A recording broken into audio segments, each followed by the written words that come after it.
Hello, I'm Michael Pierce, and this is The Human Condition.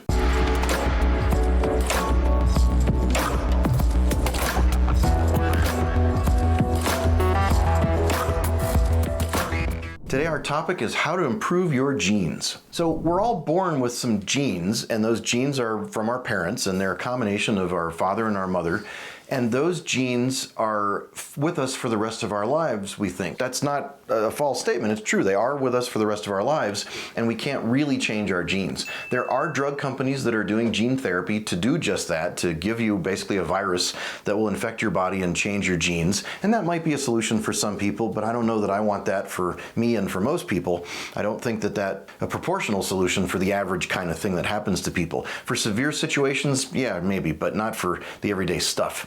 So the everyday stuff is where I live and work and wallow, and I think that it's important for us to understand that not only are we born with genes that can have mutations, we're born with subunits of genes which are like the individual letters of a word that are distorted, and those are called SNPs, or single nucleotide polymorphisms. And those are mistakes or errors that are less than a gene.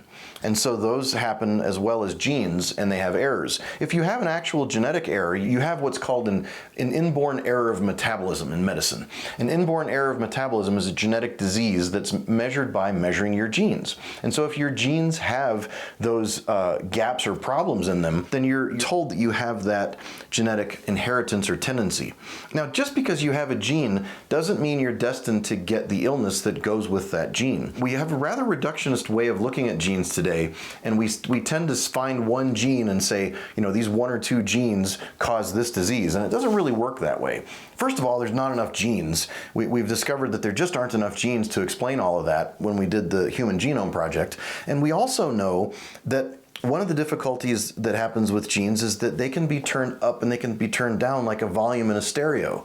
So if you've got a genetic tendency toward a disease, you can turn that down by reducing your stress, you can turn it down by reducing your toxic load, you can turn it down by giving yourself healthy supplements that make up for a deficit you may have, and more importantly, you can really start to understand what to do with your metabolism. You might find that, quite aside from toxic burden, that you might have a metabolism that really requires that you be more ketogenic, or that you be more careful with your carbs, and that you have enough carbs throughout the day so that you don't get hypoglycemic or insulin resistant.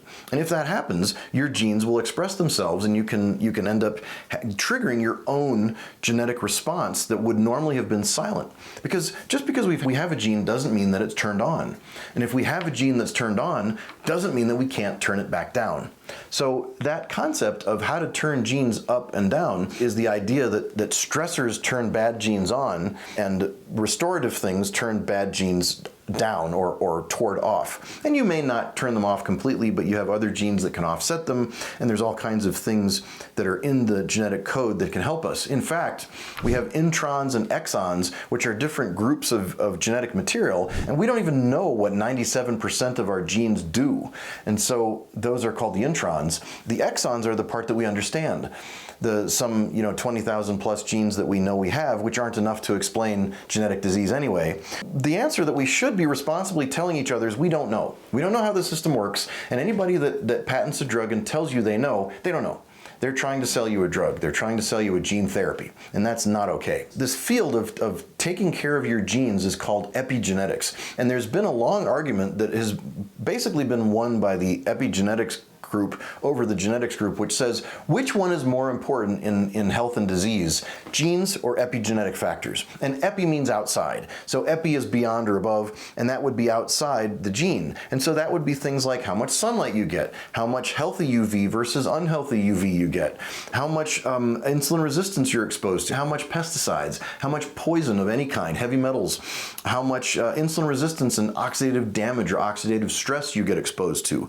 All of those things are epigenetic factors. How much sleep you get, how much electromagnetic field exposure you get. All of those things are things that will change your gene expression, and they can be directed at turning your genes on or turning your genes off. Now, a very interesting theory of genes is one by William Walsh, the mental health professional biochemist, who studied under the Linus Pauling Institute, which was a long line of famous scientists. And he has a very interesting theory of epigenetics that says that if you can control your methylation, whether you're under or over methylated, that essentially you can mostly turn off most of your genes. His observation, and it was quite wise, was that most of our genes throughout our body, throughout our lifetimes, are turned off. Most of them are densely packed inside a suitcase called a histone, and they're packed and they're sealed and they're covered and they're not expressing themselves. And that's the healthy way things should be in the human. We should have only the genes open that need to be open to do a job, and all the rest should be closed. And so that if we get exposed to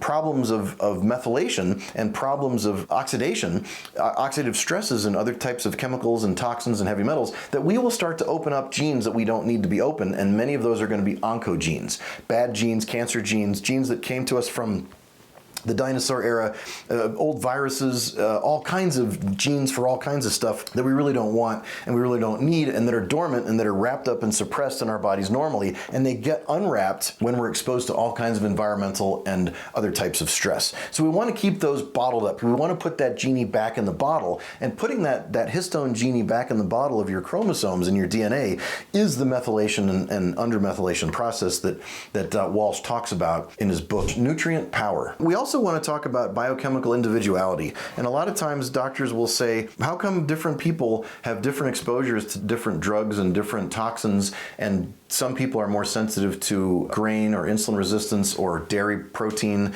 and allergies than others? And that's biochemical individuality. This was talked about again by the Linus Pauling group and by Roger Williams, who wrote a book called Biochemical Individuality in the 1950s. And so that concept of biochemical individuality needs to be heeded. The idea that if you assume that most genes are bad, which is Walsh's assumption, and I think he's right, that most gene expression is bad, we don't want most genes to turn on, we want most genes to be suppressed, that we want to put all the genies back in the bottle, that we want to control that through our diet, that is the secret. No matter what's wrong with us and no matter what genes we have, we want to control our methylation process so that we don't have these wildly expressed genes. And so that's how we can take care of that. And I also want to mention that biochemical individuality is not your choice. You're kind of born with it, and you get dealt a hand of cards that you have to play, and sometimes it's not fair. You might find that you are not able to be very tolerant of certain foods, and other people can eat whatever they want, and they have no consequence. And it doesn't seem fair, and maybe it isn't, but you know what? I don't make the rules. And so we all have to live with it. I have to live with it. I've got different restrictions that I have to be very careful about, and other restrictions that I don't have to be careful about. And so everybody's got to find what their restrictions are, and if they can do that early in their lives, they can figure out what is their way to navigate through life and figure out where they have to be careful and where they don't have to be careful.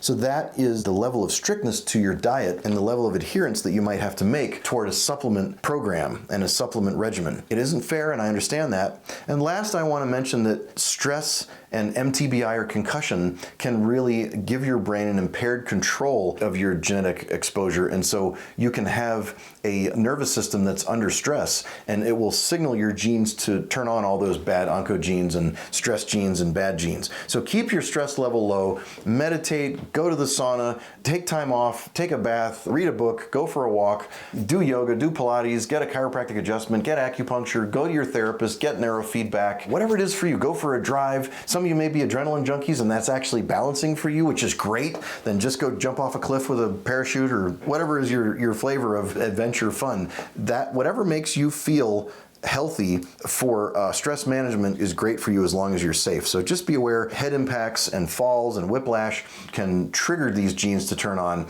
In fact, there's a dystonia gene that will be turned on by head trauma. And just the act of head trauma and the inflammatory cascade of chemicals from head trauma and brain injury will turn on those dystonia genes. And on a good note, I want to remind you that only 10% of people that have the gene for breast cancer get breast cancer. So it's not really the gene that causes most of the illnesses, and certainly some of you will find some disease that it is very prevalent and it is the gene, but that's not the usual thing. The literature is vastly, strongly weighted on the side of epigenetics being more powerful than genetics. So your job in life should not be, how do I get gene therapy? It should be, how do I use epigenetics and the environment to turn down the genes that I inherited that shouldn't be on? Thank you.